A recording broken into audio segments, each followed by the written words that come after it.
E aí galera, beleza? Tudo tranquilo? Professor Thiago Ferreira, professor de Biologia, e seja muito bem-vindo ao nosso canal. Na sequência, então, a parte 2 do grupo dos equinodermos, tá? Então, se prepara aí, pega seu material de anotação e uma boa aula!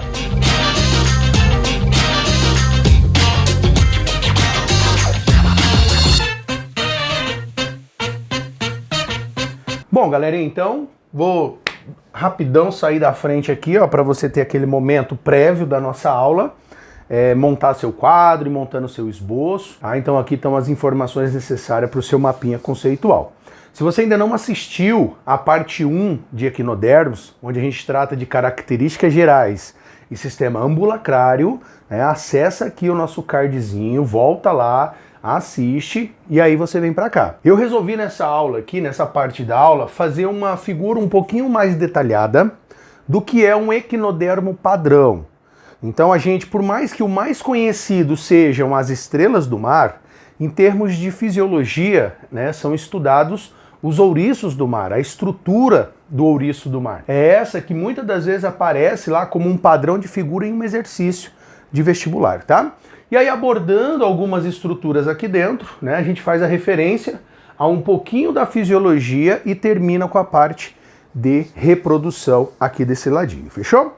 Então vamos lá, pessoal. Primeira coisa que você tem que reconhecer, a face que fica, a região que fica voltada para o substrato, essa região a gente chama de face oral ou região oral, então é onde vai estar localizado a boca do indivíduo, e a região oposta, né, ao substrato, que eu chamo de face aboral ou região aboral, que é onde eu vou ter, né, a entrada do sistema ambulacrário, representado pela placa madrepórica, e eu vou ter o ânus, né, que é a terminação ali do tubo digestório. Então essa é a primeira parte. Então já vamos analisar o próprio tubo digestório. Então eu tenho boca, a boca ela vai ter o prolongamento até a saída do ânus. Então, em relação à parte de digestão, é um sistema digestório completo. Temos algumas exceções dentro da classificação, né, mas é um sistema completo, unidirecional. Tá? Nos ouriços do mar é interessante, eles possuem uma estrutura ao redor da boca, musculosa, onde fixam-se dentes, chamada de lanterna de Aristóteles. Esses dentes são dentes raspadores, são dentes que têm a função de raspagem do substrato na qual eles estão localizados. E aí nós temos aqui, ó, associado próximo, né, ao comprimento do tubo digestório, o sistema ambulacrário.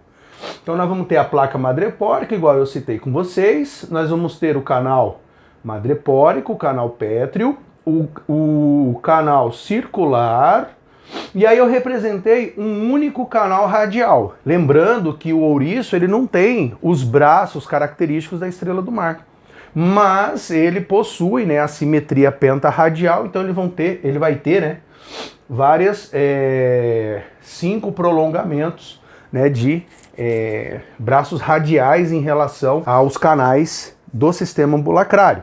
E aí nas extremidades, né, ao decorrer nós temos os pés ambulacrários que vão estar cumprindo, né, a função de entrada ou retenção de água aqui. Outra coisa importante para a gente poder destacar aqui, pessoal, aí a gente vai batendo de cima para baixo, tá? Em relação à parte de respiração, a grande maioria deles apresentam brânquias, né, realizando trocas gasosas próximas à superfície, mas eles também apresentam na parte externa do corpo, além dos espinhos que eu destaquei aqui para vocês, ó, tá? 2 outras estruturas. Uma chamada de pápula. As pápulas, chamadas também de pápulas dérmicas, vão ser estruturas que vão auxiliar no processo de trocas gasosas. Então elas irão funcionar como brânquias. Existe um outro tipo de estrutura também, chamada de pedicelárias. As pedicelárias elas funcionam como ganchinhos, pinças, que acabam removendo partículas de sujeira, partículas do substrato que porventura estejam sobre a sua superfície, tá? Então, rapidão, aqui eu vou colocar uma imagem para você ter uma noção da estrutura e a parte estrutural relacionada ao que é o espinho, a pápula e a pedicelária, beleza? Show! Lembrar sempre que nesse indivíduozinho aqui eu tenho um endoesqueleto calcário. Então eu coloquei aqui a placa, ó, as plaquinhas com a fixação dos espinhos, e eu coloquei aqui com um verdinho, ó, o que seria ali a pele desse indivíduo. Então as placas ficam por baixo da pele, por isso ele é endoesqueleto à base de calcário. Então, na parte de respiração, o sistema hidrovascular também auxilia o processo de trocas gasosas, né, enquanto a água está circulando ali por dentro. Em relação ao sistema nervoso, ele também é rudimentar, ele é um sistema nervoso simplificado, então ele basicamente se resume, ó, a um anel nervoso ao redor do tubo digestório, próximo ali o que seria a região da faringe. E aí, a partir desse anel nervoso, vão sair nervos radiais. Os nervos radiais, eles vão ser extensões, eles vão ser prolongamentos em direção ou acompanhando, né, os canais radiais do sistema hidrovascular. Então eu fiz a representação de uma aqui, ó. Então é um sistema nervoso bem simplesinho. A parte de circulação e a parte de excreção, a gente fala que é ausente porque não existem estruturas específicas que cumprem, né, essa função. Então eu não vou ter um órgão, né, uma parte específica. Então a parte de circulação vai estar associada a essa água circulando no sistema hidrovascular, a qual ele vai levando nutrientes, trazendo nutrientes, levando excretas, que aí a gente já tem a função, né, da excreção. E aí a liberação, né, dessas excretas geralmente ou é por difusão corporal, né, ou através dos próprios pés ambulacrários, tá? Então bastante simples, né? A gente destacou aqui a parte das gônadas desses indivíduos, porque é importante destacar que esses indivíduos são dioicos, tem macho, tem fêmea, e aí já tocando nesse assunto a gente vem para a parte de reprodução. Eu não coloquei aqui, eu não destaquei a parte de reprodução assexuada, mas é muito importante que você lembre que a reprodução assexuada desses indivíduos, ela vai ocorrer por regeneração.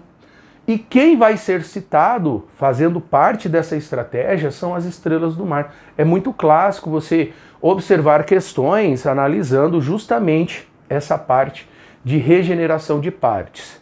Aí é importante que durante esse processo preserve-se o disco central para que o restante possa ser regenerado. Então aí a gente teria uma reprodução assexuada sem variabilidade genética. E aqui, pessoal, nós temos a parte de reprodução sexuada. Então já comecei falando que os indivíduos são dioicos, então eles vão ter gônadas que produzem gametas masculinos e num outro indivíduo gônadas que produzam gametas femininos.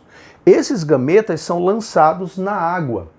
Então o encontro dos gametas vai ser no ambiente aquático. Então a gente pode já destacar que a fecundação ela é externa e a partir do encontro dos gametas vai formar um zigoto, vai se desenvolver um embriãozinho, uma estrutura que vai passar por um estágio larval. O primeiro estágio larval, o mais comum dos indivíduos aqui, é o plúteo. O plúteo é uma larva que é típica dos ouriços do mar e de equinodermos, com exceção das estrelas do mar. Então ela vai ter mais ou menos esse formatinho, lembrando que é na fase larval que eles apresentam a simetria bilateral. Então ele vai nadar até se fixar um substrato, né, encostar num substrato, ali ele vai sofrer a metamorfose e vai gerar o indivíduo adulto característico, tá? Aí, com relação às estrelas do mar, elas apresentam, né, 2 estágios larvais. Um primeiro estágio, que vem logo após a formação do zigoto, é chamado de bipinária. A bipinária, que apresenta mais ou menos esse formatinho, com cílios e tudo mais, vai sofrer uma transformação e vai dar origem a outro estágio larval chamado de brachiolária. A brachiolária já lembra um pouco, né, o que vai ser uma estrela. Tem algumas expansões, como se fossem já braços. E aí essa parte vai estacionar ali num substrato, né, e vai completar o seu desenvolvimento na fase adulta, tá? Então bastante interessante o processo de reprodução. Em termos de aspectos econômicos e ecológicos, nós temos indivíduos aqui que são extremamente importantes para a continuidade de ecossistemas marinhos. Então, quando a gente fala principalmente de arrecifes de corais, na parte próxima de costões, né, assim onde eu tenho ali o quebra-ondas e tudo mais, são integrantes importantes de diversas teias alimentares, né, fazendo o controle populacional de determinados grupos de indivíduos, tá? Com parte de econômica, nós temos muitos equinodermos que participam do processo de alimentação humana. Então tem muitas culturas, muitos países, muitas regiões que acabam se alimentando, sendo iguarias, né? Alguns ouriços do mar, alguns indivíduos classificados como frutos do mar, tá? Mas isso daí também não é tão comum e mais tem servindo aí para a parte de alimentação. Beleza, galera? Até já! Bom, galerinha, então o que a gente tinha para completar a respeito de equinodermos era isso daqui. Lembrando que tem uma parte 1 e uma parte 2. Se você chegou até esse momento do vídeo, eu quero te agradecer de coração e de te convidar a se inscrever no canal, a curtir esse vídeo, a ativar o sininho das notificações e, se possível, né, passar para os seus colegas através de um compartilhamento, se isso te ajudou, tá? Se não te ajudou, né, coloque aqui nos comentários críticas, sugestões, para a gente poder estar melhorando o nosso trabalho. Lembrando que toda segunda-feira a gente lança um vídeo novo de teoria e nas quintas-feiras, né, vão sair aí exercícios de revisão. Se você quiser me acompanhar nas redes sociais, eu tenho aqui meu Facebook, meu Instagram, onde a gente pode também ter um contato mais próximo, eu posso tirar dúvidas mais diretas e também postar materiais de biologia. Então, de coração, muito obrigado pela sua presença, pelo seu carinho e bons estudos!